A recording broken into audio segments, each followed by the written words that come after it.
day is release day. So fuck it. Better to do it, have fun with it, experiment more, and we'll get better the more we do. As we start, the game has unlocked, I think for now everybody in Steam. Yeah. Yeah. It's always fun to check out a game on release, but it's almost like I'm not starting a game fresh, right? Because like I'm literally staring at my level 7 character from the demo. So I feel like I'm just like allowed to play. Like I feel like I was punished and wasn't allowed to play my game for a few weeks, and I finally allowed myself to get back into it. Now, when we first did this recording, I'm just gonna like, you were either there or you weren't, right? Like it's nobody was there but us. Oh yeah, and it was phenomenal. We had a lot of things to say, and now I'm coming up blank. It's just been a while. It's perfect. You know what? It was all said in the time in which we said it. There was a lot of games. Yeah, there was a lot of reviews already. Like there was some pre-release content coming out. Even the devs were dropping some new hints. And you know, initially our first commentary was still questioning whether or not we were going to buy it. Well, release day is here. With a few hours allotted to us in the day, the answer was we purchased it. Mm-hmm. Yeah, my pocket is feeling $60 lighter right now. So we did it. Here we are. I can't even tell you, like this whole weekend, like I realized, like I actually thought this game wasn't releasing until later today.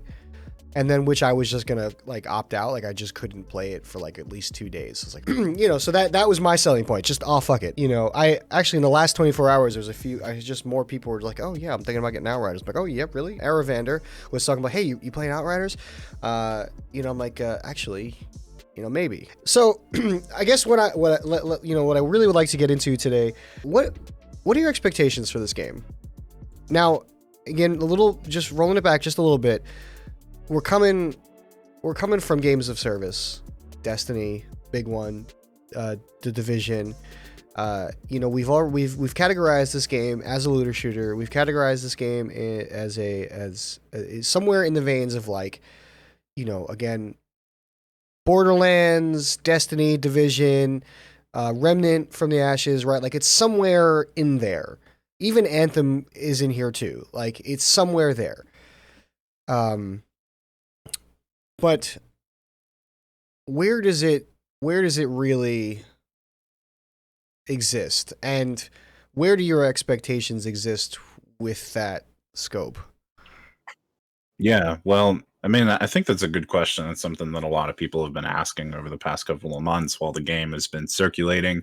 To me personally, I would compare this more to Borderlands than anything, because of the hyper intense sort of melee ability play. Borderlands, you do have a lot of cool guns, but the guns are not so incredibly overpowered that you're forced to use just the guns. And that's kind of how Outriders is. You know, the abilities are very strong, I would say. There's a lot of building that you can do into it with your armor and your perks, and you can sort of hone your skills on each class. And it incentivizes team play, which is the same thing that Borderlands does. While at the same time, you can run through this solo if you'd like to. So, yeah, I think it sits right in that Borderlands category. I wouldn't compare it so much so to Remnant or to The Division, because Remnant is a bit more roguelike than this game. This game is very linear, whereas Remnant is more so you can kind of jump right into the world of the game, but you can choose where you want to go. You can also choose the path in which you're fighting certain bosses, picking up certain weapons. This one is incredibly linear in that aspect. So, and Division is just open world service, looter shooter, third person. That's really the biggest difference, is that this is not a service game. I wouldn't really even call it an open world game, because most of the missions are instanced and the story itself is linear. So yeah, that open world aspect is kind of on a dog leash per se in this game. It doesn't go out as far-fetched as Division does. Does this game already succeed? Like, if we play this game for 60 hours and then never touch this game again, is that a bad thing? Versus a game of service is if you play this game for 60 hours and you lose interest, you feel like it wasn't worth the purchase, despite the fact that you know, dollar to hour, is it still technically worth its purchase, right? Like that's the biggest thing about Destiny is like most people feel kind of like salty about their late game experience. It just Oh, right. definitely.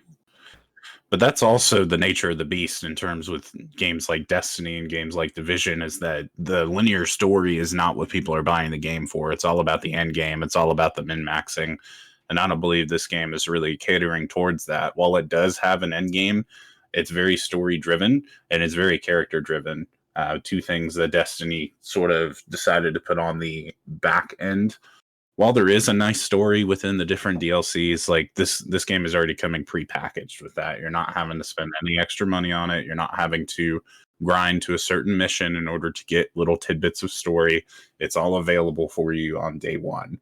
And so, yeah, I definitely think the money that you're putting into this game, you're getting the story package. Just don't feel like you're going to get something that is incredibly end game heavy because it does exist, but not in the aspect that these other looter shooters have. It's not going to be reoccurring, at least for now. Um, I don't believe they're going to be adding any additional changes to this. But who knows? The devs did come out and say that if the game performed well and feedback was well, then they would consider doing a sequel. I just don't think any DLC is coming for it, at least not anything pre-planned. I did read some stuff about how they were considering some post DLC. Again, it has to be a high demand for it. You're talking about like they first of all they have to expectedly sell well in release, which I think they are. Like again, like I think the demo was a good call, and not just releasing a beta, right? They called it a demo for a reason, and I like that choice. Having my demo progress keep up was actually a bonus. I'm so used to like playing for the early hours and then just giving up. Like just having to like, okay, time to start over. But that kept Yeah. me playing. That gave me a nice little chunk. The demo alone felt like the majority of my playtime in Anthem, which for a demo is a bonus. Like it's a good thing for a demo. It's not a great thing for the game for Anthem. And well, Oh we know how that gosh. ended. Um, Rest in peace, Anthem. and that's another thing too. Like this, like you without question, you can't help but I can't help but get that feeling, these flashbacks of playing Anthem just by like walking around in the town. And it's again brings me back to just the somber feeling of what Anthem could be. Like is this, despite its difference, you know, did this do what Anthem could have? And we're come to find out. Like, does this linear story, does this level based looter actually achieve a respectable end game? Is this the one that gets the higher marks like Borderlands 2 did back in the day? Because again, Borderlands 3 maybe it was some fall off there, but Borderlands 2 had such high marks for a looter shooter with a compelling story, or rather an interesting story. I don't imagine that this narrative is actually going to hit such high notes as having such a well written character like Handsome Jack. But as Yeah, it's a very dark story. That's one thing I noticed right off the bat is this very edgy, very cutthroat, almost kind of like Mass Effect in that sense, where you're running around and you're trying to be the hero, but all of a sudden you've got these two or maybe even more than two factions just outright killing each other, and there's no there's no payoff to what you're doing. Like that one mission in the beta where you go in to try and save the lieutenant, and the lieutenant shoots the guy that saved him, and then he gets sniped. So it's like, what do you have to show for that? You climbed up to the top of the hill, and the person you were there just got killed because he was an asshole. yeah, I mean, like some people are saying that this game does get more interesting. And another thing is like I don't think I bought this game expecting a story. I didn't purchase this game out the box going, yeah, I'm looking forward for a compelling narrative. Granted, if you know me, I tend to be a person who needs a compelling narrative to justify a purchase. Like in terms of like a game like this, like I'm not looking to play this game solo. I am looking to play this game with friends. It is a little frustrating playing this game with friends when you're limited to a small party, similar to like that of Borderlands. Like, well, like okay, well you missed the bus. Sorry, we're packed. Yeah, big time. You know that does bite. it really, especially if like you're the odd man out, if you're the fourth person, and then they don't have somebody to play with, like that sucks. Like I definitely always feel bad when I have to box out a friend. Um, and I'm the kind of person. Well, I'm the kind of person who would prefer just being the third wheel. Like you know what? Like I don't want to let you guys play. I'll be fine. But at the same time, like like I can't see myself playing this game for at all solo. I'm even right now just trying to wait for you to finish installing or to finish downloading. Like I'm not fully engaged just yet. Yeah. You Well, the know, game itself is downloaded for me. I'm at the loading screen. It's just a big circle that says signed in. So I heard guess I'm just waiting for the game to load in that aspect. heard. Well, good because I need your help fighting the fucking blue guy at the top of the tower again. Yeah. I But got some good weapons for it as long as the game will let me get in and actually use it. But are you able to drop? You can't drop legendaries, right? I have no clue. I don't know if you can drop anything. Yeah. See, I don't know if that's a takeaway too. Like, there's like quality of life things that I'm used to in games like this. Like, like everybody usually complains about not having trading options when they're playing, looter shooters, and I don't necessarily know if those are selling points for me, but That's a good point, honestly, because there's no PvP or anything like that. So what would be other than maybe boosting? I mean, well, which another thing that I come to learn in this game is that you can boost in this game. Like you can, this game doesn't. This game has appropriate scaling, and you can bring in a low level character into a high level place, and you can.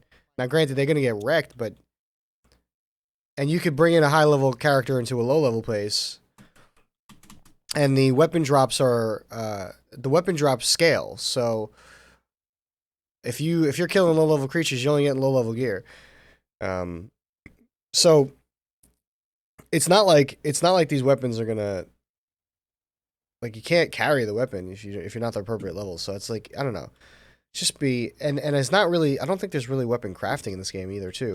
Well, But here's the thing: is depending on the world tier that you're in, you can hold stuff that is higher level than you. So if you're like world tier 7, there's like a +3 or +4 weapon or level tier bonus that you can carry heavier stuff with. So if you had a drop that dropped in that world tier, even if you were somehow lower level, then you right, could use that. But they have a system in place that allows, like, if you're gonna, let's say I was more progressed than you, like I'm world tier 7, you're world tier 5, I would only be able to join in on your world tier, whereas you wouldn't be able to join in on mine until you unlocked it. So got that's it. how they sort of block that.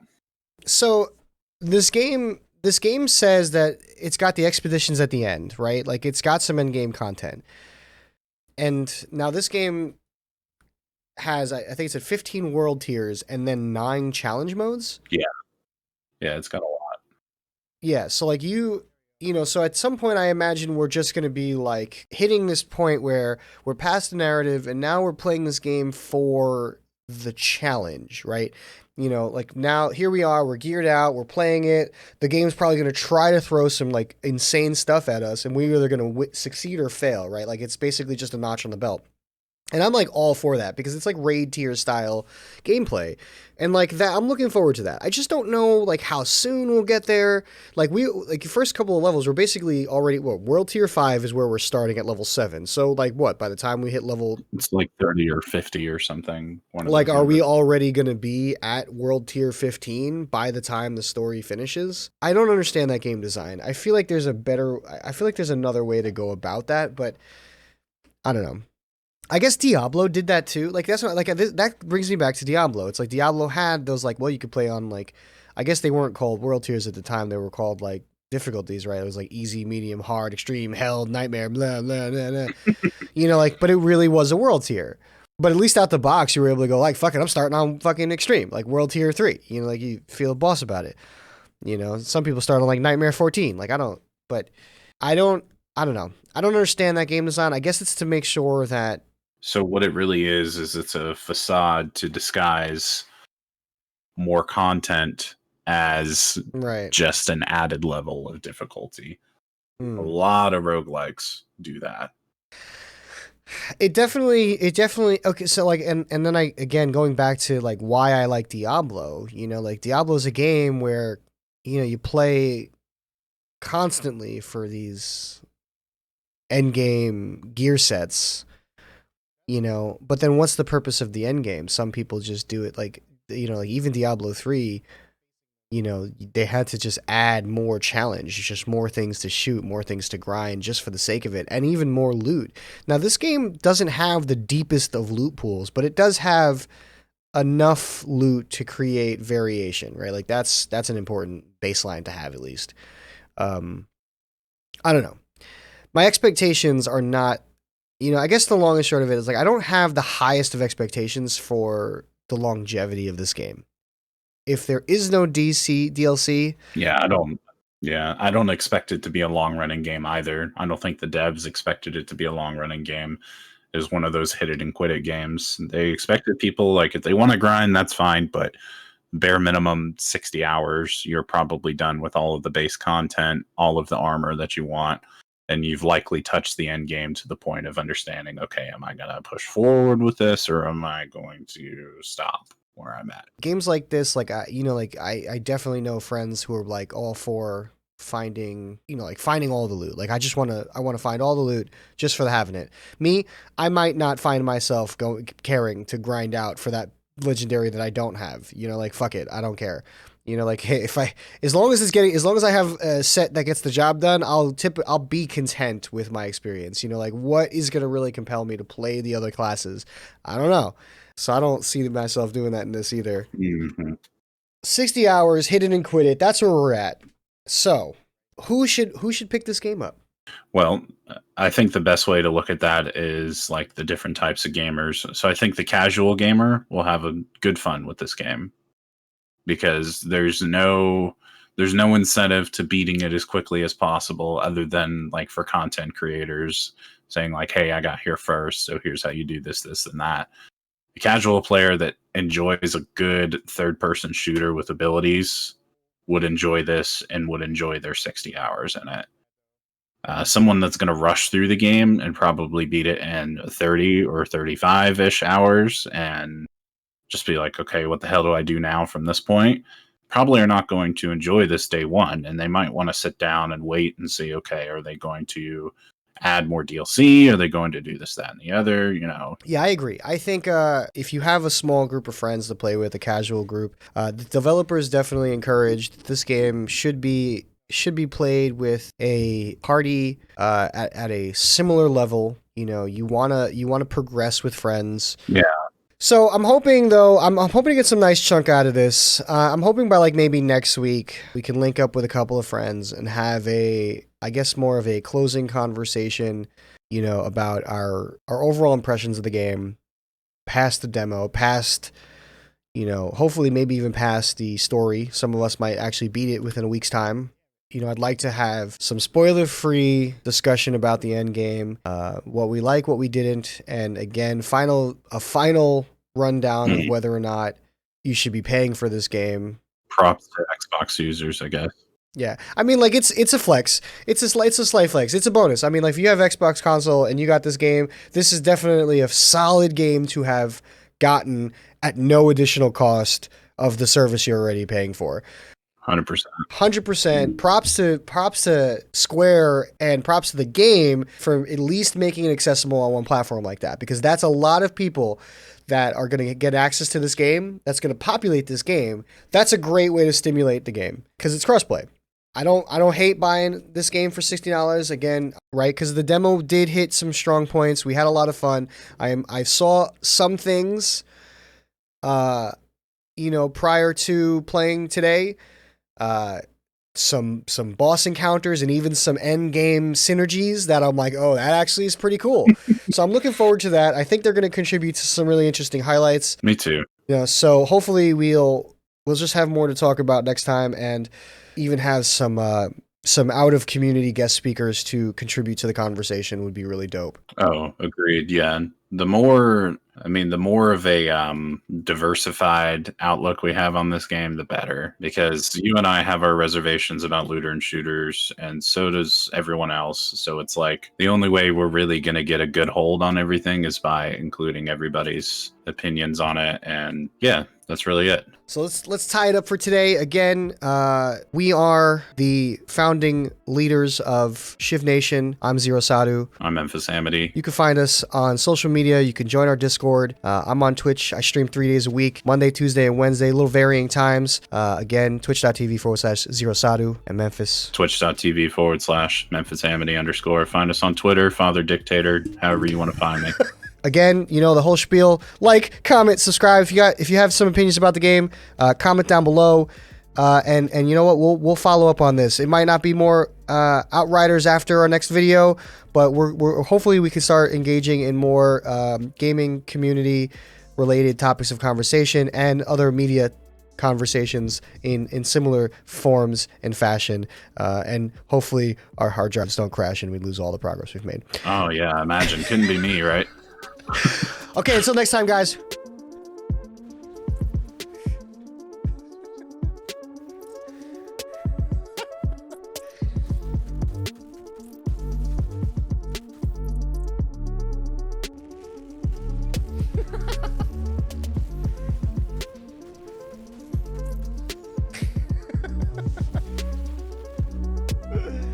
There needs to be. Like, there needs to be. There needs to... They need to have friendly fire on here.